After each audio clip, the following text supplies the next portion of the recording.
बहुत समय पहले की बात है, एक साहूकार के 7 बेटे और उनकी एक बहन करवा थी। सभी 7 भाई अपनी बहन से बहुत प्यार करते थे, यहाँ तक कि वे पहले उसे खाना खिलाते और बाद में स्वयं खाते थे। एक बार उनकी बहन ससुराल से मायके आई हुई थी। शाम को भाई जब अपना व्यापार व्यवसाय बंद कर घर आए तो देखा उनकी बहन बहुत व्याकुल थी।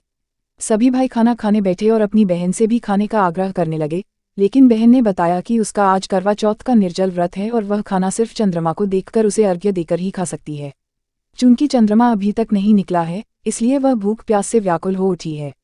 सबसे छोटे भाई को अपनी बहन की हालत देखी नहीं जाती और वह दूर पीपल के पेड़ पर एक दीपक जलाकर चलनी की ओट में रख देता है। दूर से देखने पर वह ऐसा प्रतीत होता है कि जैसे चतुर्थी का चांद उदित हो रहा हो।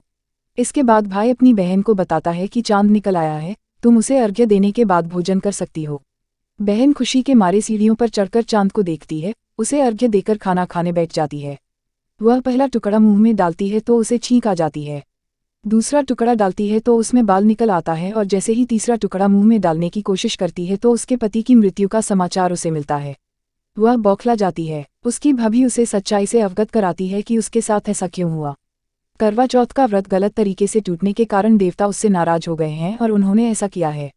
सच्चाई जानने के बाद करवा निश्चय करती है कि वह अपने पति का अंतिम संस्कार नहीं होने देगी और अपने सतीत्व से उन्हें पुनर्जीवन दिलाकर रहेगी। वह पूरे 1 साल तक अपने पति के शव के पास बैठी रहती है, उसकी देखभाल करती है। उसके ऊपर उगने वाली सुईनुमा घास को वह एकत्रित करती जाती है। 1 साल बाद फिर करवा चौथ का दिन आता है। उसकी सभी भाभियां करवा चौथ का व्रत रखती हैं।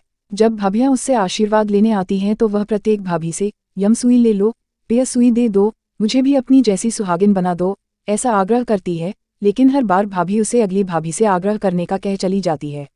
इस प्रकार जब छठे नंबर की भाभी आती है तो करवा उससे भी यही बात दोहराती है। यह भाभी उसे बताती है कि चूंकि सबसे छोटे भाई की वजह से उसका व्रत टूटा था, अतः उसकी पत्नी में ही शक्ति है कि वह तुम्हारे पति को दोबारा जीवित कर सकती है, इसलिए जब वह आए तो तुम उसे पकड़ लेना और जब तक वह तुम्हारे पति को जिंदा न कर दे, उसे नहीं छोड़ना। ऐसा कहकर वह चली जाती है। सबसे अंत में छोटी भाभी आती है।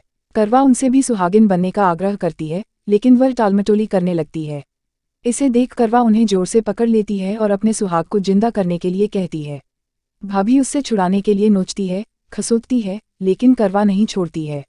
अंत में उसकी तपस्या को देख भाभी पसीज जाती है और अपनी छोटी अंगुली को चीरकर उसमें से अमृत उसके पति के मुंह में डाल देती है।